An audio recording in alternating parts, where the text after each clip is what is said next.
Injabulo ebantwini uStahela umfoka Khanyile Khuzi ibuye emculweni kaMaskandi phinde ilanda iy'nqunkulu ey'khona endimeni ey'hlonishwa kakhulu kuMaskandi.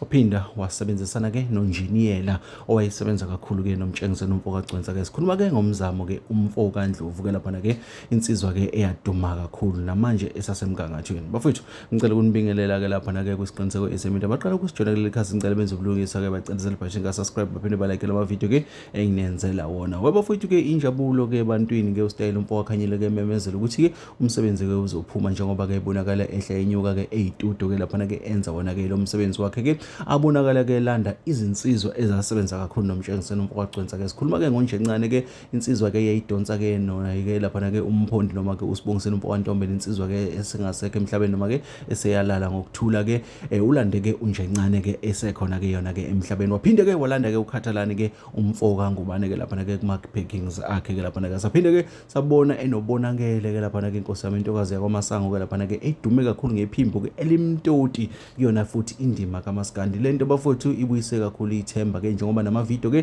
ahamba uthaphu einkundleni zokuxhumana ukukhombisa ukusobala ukuthi abantu bayamjabulela nabantu abaningi sebaqalile ukukhomenta ngaye bashare ama video akhe laphana njengoba etholakala nako TikTok ephinde etholakala nako Facebook laphana lento bafowethu ibuyise ithemba abantwini ngale style sikaMtshengiseni okwaba isitayela sokuqala esaba nayindondo eziningi endimeni kaMaskandi. Saphinde le style sakwazi ukuthi sihole imonto elinganiselwa ku3 kuyaphezulu laphana umsebenzi kaMtshengiseni umfoka Gcwensa wayewenza esaphila emhlabeni. Usitayela ubuye wazothi khaxa kuzonqo inyathelo zikaMtshengiseni umfoka Gcwensa bafowethu ilezo.